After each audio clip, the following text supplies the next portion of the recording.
వస్తామండి. శాంతి గారండి.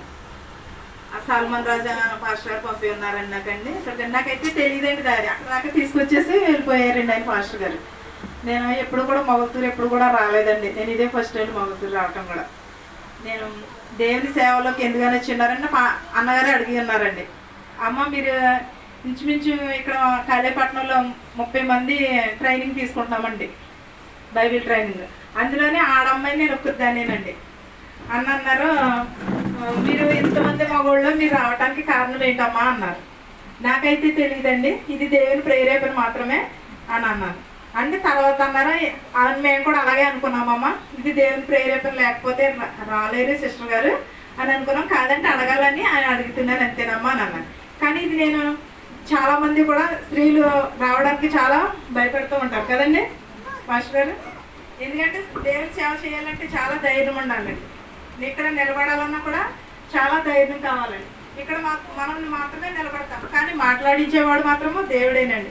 ఇక్కడ నిలబడే శక్తి కూడా మాకు ఉండదండి ఇక్కడికి వచ్చేంత వరకు. కానీ అది దేవుని ప్రేరేపణ మాత్రమే. నేను అయితే దేవుని సన్నిధిలోకి వచ్చినప్పుడు చాలా భయపడ్డానండి. నేను చేయలేని దేవుడని సేవ, నేను చేయలేని సేవకి నేను అర్హురాలను కాదని కూడా చాలా రోధించి ఏడ్చానండి. లేదు నా సేవ చెయ్యి అని ఒకే ప్రేరేపణ తప్పగానండి. నాకు వేరే ఆలోచన కూడా ఏది కూడా లేదండి. సర్లేని అలాగా ఒక 5-6 నెలలు అలా బాధపడుతూ ఉంటే, సరే దేవుడు ఇంతగా శోధిస్తున్నావు కాబట్టి, ఇంతగా నన్ను ఎన్నుకున్నావు కాబట్టి నీ చిత్తం ఏదైతే ఉన్నదో అని నేను బైబిల్ పట్టుకున్నాను. కానీ బైబిల్ పట్టుకున్న తర్వాత చాలా శోధనలు వచ్చాను. చాలా ఈ వృత్తి ఎందుకని ఎంచుకున్నారని కూడా అడిగిన వాళ్ళు ఉన్నారండి.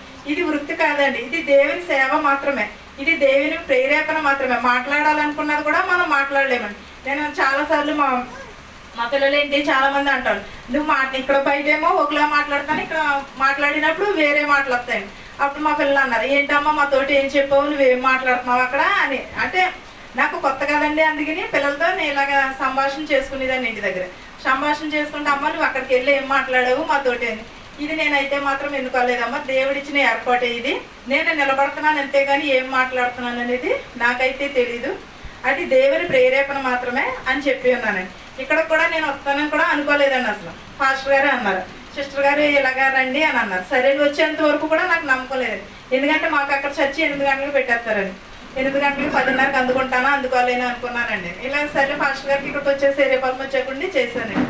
ఆయన అయితే ఇంకా సరే అమ్మ అలాగా తీసుకొచ్చి ఇక్కడ దాకా రోడ్డు దాకా తీసుకొచ్చి ఇలా తిరగండి అన్నారు. ఇక్కడికి వచ్చిన తర్వాత కూడా నాకు దారి తెలియదు. 2-3 అడిగితే ఎక్కడో కాదమ్మా బాయ్స్ హాస్టల్ వెనకాలే అన్నారు.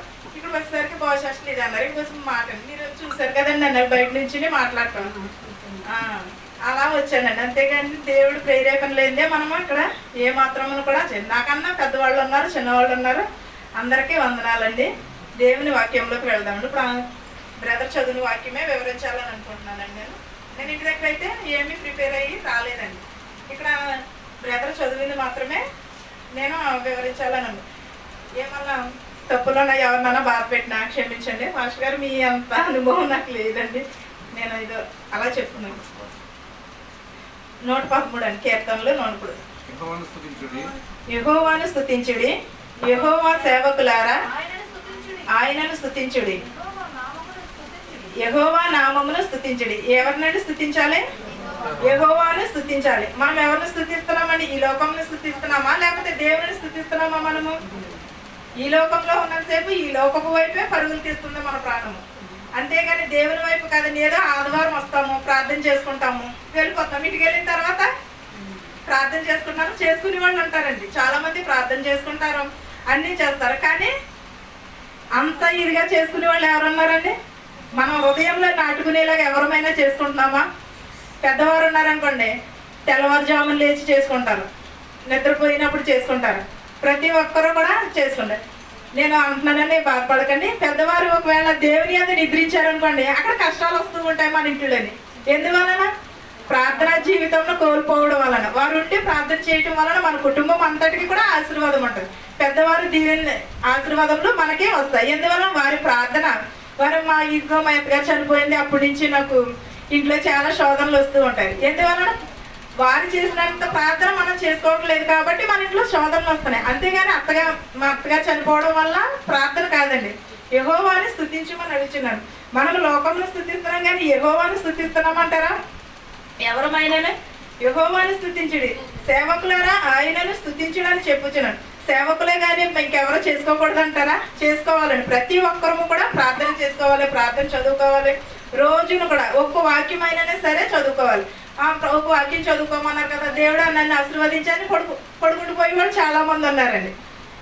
ఇప్పుడు మనము చిన్నప్పటి నుంచి ఒక మొక్క నాటాం అనుకోండి, అదేం చేస్తుంది? అలా పెరిగి పెరిగి పెద్దదవుతుంది. మనం చిన్నప్పటి నుంచి వారికి బోధించిన బోధే వారు ఎదిగే కొద్దీ వస్తుంది. అంతేగాని ప్రార్థన చేసుకోండి అని మనం ప్రార్థన చేయకోకుండా ప్రార్థన చేసుకోండి అంటే ప్రార్థన చేసుకుంటారా? ఎవరును కూడా ప్రార్థన చేసుకోరు. యెహోవాను స్తుతించుడి, యెహోవా సేవకులారా ఆయనను స్తుతించుడు అని చెప్పుచుండ. యెహోవా నామమును స్తుతించుడని. యెహోవా నామం అనగా దేవుని సన్నిధికి వస్తేనే యెహోవా నామం అని కొంతమంది అనుకుంటూ ఉంటారు. కానీ మనం ఇంట్లో ఉన్నా కూడా మన హృదయం కూడా దేవాలయమే, ఎక్కడో లేదండి. మన హృదయమే దేవాలయము. రెండవది, ఇది మొదలుకొని ఎల్లకాలము యెహోవా నామము సన్నిధింపబడును గాక. ఎలాగండి? ఇది మొదలుకొని అంటే మనం ఒక్క వేసి దాన్ని అలాగా అభివృద్ధి చేస్తూ ఉంటే, దాన్ని నీళ్లు పోసి దాన్ని మందులు పోసి వేస్తా ఉంటే ఏమవుతుందండి? అది ఫలిస్తుంది. అలాగే మన బిడ్డలను కూడా ఫలించాలంటే, మన దేవుల్లో నడపాలంటే ఎలాగ? చిన్నప్పటి నుంచి ప్రార్థన చేసుకోండి, సండే స్కూల్కి వెళ్ళండి అని చెప్తూ ఉంటే వారు అలాగే విని విని దానిని బట్టి అభివృద్ధి చెందుతారు. అంతేగాని ఒకసారి పెద్ద ఎదిగిన తర్వాత ప్రార్థన చేసుకోండి అంటే చేసుకుంటారా? ఎవరును కూడా చేసుకోరు. ఎందువలన వారికి చిన్నప్పటి నుంచి అలవాట్లేదు. సడన్ గా వచ్చి ప్రార్థన చేయండి అంటే వారికి రాదు. మనం కూడా నేర్పిస్తూ ఉండాలి. ఇది ఎప్పుడు చిన్నప్పటి నుంచి కూడా నేర్పిస్తూ ఉండాలి. ఇది మొదలుకుని అని చెప్పుతున్నారు. ఇది మొదలుకుని పుట్టిన దగ్గర నుంచి కూడా వారికి బైబిల్ చదువుకోవడం, వాక్యం చదువుకోవడం వారికి నేర్పించాలి. యెహోవాని స్తుతించమని అడగాలి. 3వ వచనం చదువమ్మా. సూర్యోదయం మొదలుకుని సూర్యాస్తమయం వరకు యెహోవా నామము స్తుతి నొందదగినది. ఎప్పటి నుంచి అండి? మనం లేచిన కాడి నుంచి అస్తమించే వరకు కూడా యెహోవా నామం స్తుతింపబడినది. అంతేగాని మనం ఏం చేస్తున్నాం? ఫోన్లు, ఇప్పుడు వచ్చిన పిల్లలందరికీ ఫోన్లు ఇస్తేనే అన్నం తింటారు, ఫోన్లు ఇస్తేనే ఏదైనా చెప్పిన మాట తింటారు. కొట్టుకాడికి వెళ్ళండి రా బాబా, నేను వెళ్ళకపోతానంటే రూపాయి ఇస్తావా, 10 రూపాయలు ఇస్తావా, లేకపోతే చాక్లెట్ కొనుక్కోనా అని అడుగుతారు. ఇప్పుడు ఎలా ఉన్నారండి పిల్లలు? దేవుని స్తుతించేలా ఉన్నారా, లేకపోతే లంచం ఇచ్చుకుని పనిచేసేలా ఉన్నారా? సూర్యోదయం మొదలుకుని సూర్యాస్తమం వరకు యెహోవా నామము స్తుతి నందదగినది. అంటే యెహోవా నామమును స్తుతి నందదగినది అంటే మనం నేర్పిన నేర్పరిని బట్టే వారు దానిని నడుచుకుంటారు. అంతేగాని మనం ఇప్పుడు ఫోన్లు చేయబాబు ఏడు చేస్తున్నారు కదా పిల్లడు, అది కాసేపైనా ఊరుకుంటాడు ఫోను లేకపోతే టీవీ.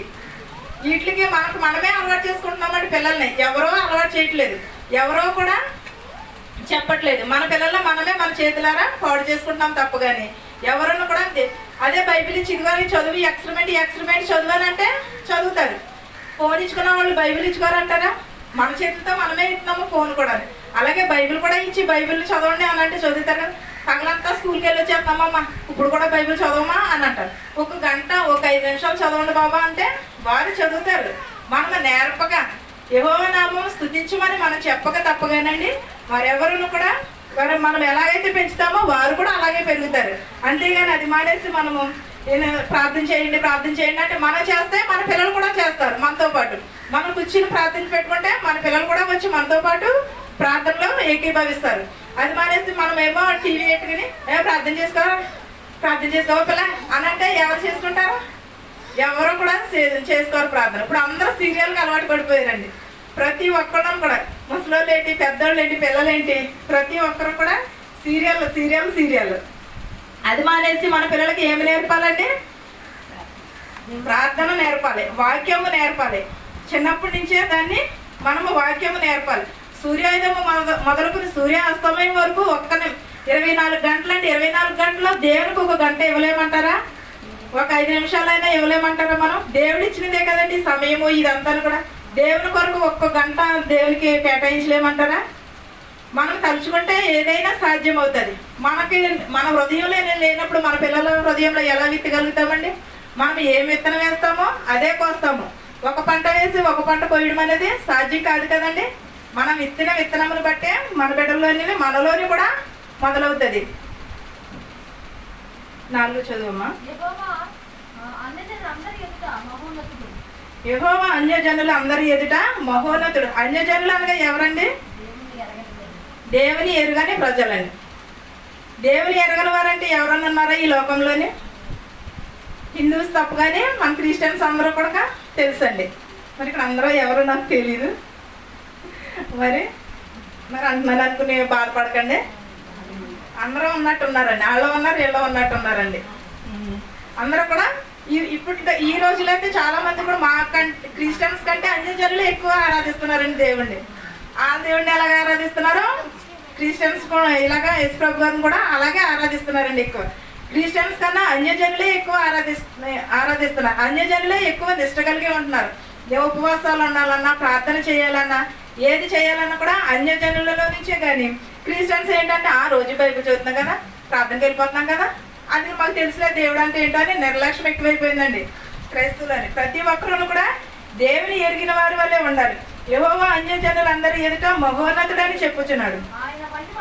ఆయన మహిమ ఆకాశ విశాలములు వ్యాపించి ఉన్నది. ఎలా ఉన్నదండి?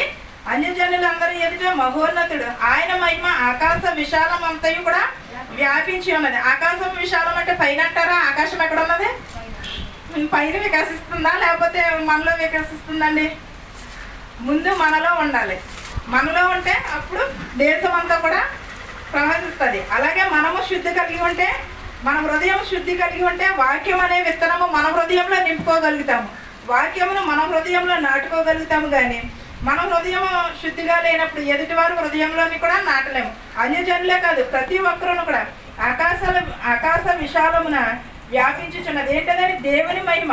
దేవుని మహిమ ముందు మన హృదయంలో విత్తబడితే అప్పుడు ప్రతి ఒక్కరు హృదయంలో కూడా, మన భర్త కానీ, మన భార్య కానీ, ప్రతి ఒక్కరు మన బిడ్డల్లో కానీ, మన కుటుంబంలో ముందు మెయిన్ ఎవరు? తలకి ఎవరండి? శిరస్సు. సంఘములకు శిరస్సు ఎవరై ఉన్నారు? స్త్రీ అండి. స్త్రీ లేనిదే సంఘం లేదనండి.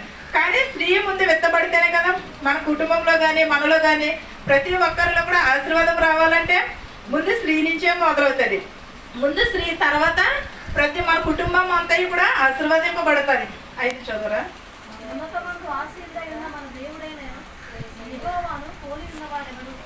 ఉన్నతమందు ఆసీనుడై ఉన్న మన దేవుడైన యెహోవాను పోలి ఉన్నవారు మన దేవునితో సమానం అంటారా? మనము కాదు కదండి. దేవుడితో మనం ఎప్పుడు కూడా సమానం కాలేము. దేవుడు ఆ భూమి ఆకాశములను సృజించిన వాడు. ఆయన మాటతో ప్రతి ఒక్కటి కూడా సృజింపబడినది. మన వల్ల అయితే ఏమవుతుంది? మన నోరు పాపపు నోరు, మన మాట పాపపు మాటలు, మన ప్రవర్తన ఎలా ఉంటుందండి? ఎప్పుడైనా మన హృదయాన్ని మనం పరిశీలన చేసుకున్నామంటారా?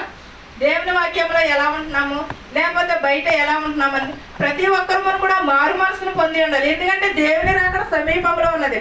ప్రతి ఒక్కరు హృదయంలో కూడా నిర్మలముగా ఉండాలి. ప్రతి ఒక్కరు హృదయం కూడా దేవుని కొరకు ఎదురు చూడాలి. అంతేగాని మనం ఏం చేస్తున్నాము?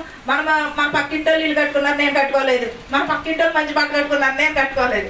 మన పక్కింటోళ్ళు అది కట్టుకున్నారు, అది చూస్తున్నాం. కానీ దేవుల్లో మన పక్కింటోళ్ళు దేవుల్లో అంత ఎదుగుతున్నారా, నేను ఎదుగుతున్నానా? అలాగా లేకపోతే దేవుల్లో వాళ్ళకంటే నేను ఎందుకని ఉండకపోవాలి, వారికంటే ఎక్కువ ప్రార్థన నేను ఎందుకు చేయకపోవాలని ఎవరు హృదయంలోనైనా అనుకుంటున్నామో ఒక్కసారి ఆలోచించుకోండి.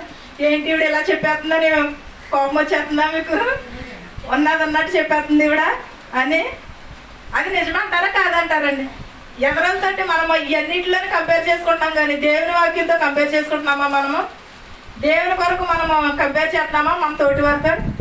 అది లేదు. మనం ప్రతిదీ కూడా ఇలాగే కంపేర్ చేసుకుంటున్నాం. కానీ వాక్యంలో మనం ఎంత ఎదుగుతున్నాము, మన హృదయంలో దేవుని పరిశుద్ధత ఎంత ఉన్నది, లేకపోతే మన తోటి వారి కంటే మన ప్రార్థనా పరులమా అని దేవుడు ఏం చూస్తాడండి? హృదయం చూస్తాడు. హృదయ రహస్యాలు దేవునికి తెలుసు. మనుషులైతే పై రూపమును మాత్రమే చూస్తారు. దేవుడు మన హృదయ అంతరంగములు ఎరిగినవాడు. మన పుట్టక మునుపు మన తలంపులు ఎరిగి ఉన్నవాడు ఆయన. అలాంటినప్పుడు దేవునికి చాటు మరుగు అయినది ఏదైనా ఉన్నదంటారా? దేవునికి అసాధ్యమైనది ఏదైనా ఉన్నదంటారా? కాదు కదా. దాన్ని బట్టి మనం ఎలా ఉండాలి? మనుషులకు కనబడే రీతిగా కాదు, కానీ దేవునికి కనబడే రీతిగా. దేవునికి చాటు మరుగైనది ఏదీ లేదు కాబట్టి దేవుని ఎదుట మనం ఏది కూడా కప్పలేము. ఒకవేళ చీకట్లో చేస్తాం కదా పాపం, ఏ మనుషులు చూడలేదేమో అని అనుకుంటాం. కానీ దేవుడు చూస్తాడు. ప్రతి ఒక్కటి కూడా దేవుడు చూస్తూ ఉంటాడు. మనము దానిని బట్టైనా మన ప్రవర్తన మనము చాలా జాగ్రత్తను కలిగి ఉండాలి. తర్వాత చదువు. ఆయన భూమి ఆకాశములను వంగి చూడ అనుగ్రహించుచున్నాడు. ఏంటనండి, మనం ఎవరింట్లో కానీ ఏదైనా చూడాలంటే ఇలా వంగి చూద్దాం అలా చూస్తున్నాడు అంటారా దేవుడు? కాదు కదా. ఆదాము అవ్వలను సృజించాడు, వారు పాపం చేశారు. వారు ఆకులతో కప్పుకొని ఉన్నప్పుడు దేవుడు చూడకోకుండానే వాళ్ళని పిలిచారంటారా? ఏదైనా తోటలో ఎలా పిలిచాడని దేవుడు? వారు సిగ్గుపడి వారి ఆకులతో కప్పుకొని ఉన్నారు. అప్పుడు దేవుడు పిలిచినప్పుడు వారు ఎలాగ దాక్కున్నారో అలాగే మనము కూడా ఈ భూమి మీద పాపము చేసినప్పుడు, అలాగే తప్పి ఉన్నప్పుడు దేవుడు మనలో వంక కూడా అలాగే వంగి చూస్తానని చెప్పుచున్నాడు. 7 చదవరా.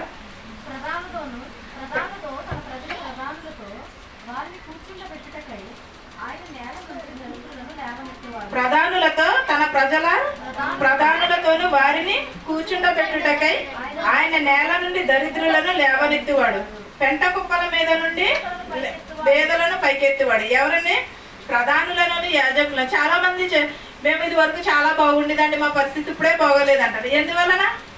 దేవుడు ఆశీర్వదిస్తే ఎక్కడి నుంచి అండి? పెంట కుప్పల మీద నుంచి లేవనెత్తుతాడు అన్నాడు దేవుడు. మనం ఆశీర్వాదములు పొందుకునేవారుగా ఉన్నామా లేకపోతే పోగొట్టుకునేవారు లాగా ఉన్నామండి? మనం ఎప్పుడైనా మన హృదయాన్ని మనం పరిశీలించుకున్నామా? దేవుని ఎదుట ఎలా ఉన్నది మన హృదయము, లేకపోతే మనం ఎలా ఉన్నామని పరిశీలన చేసుకున్నామన్న అంటారా?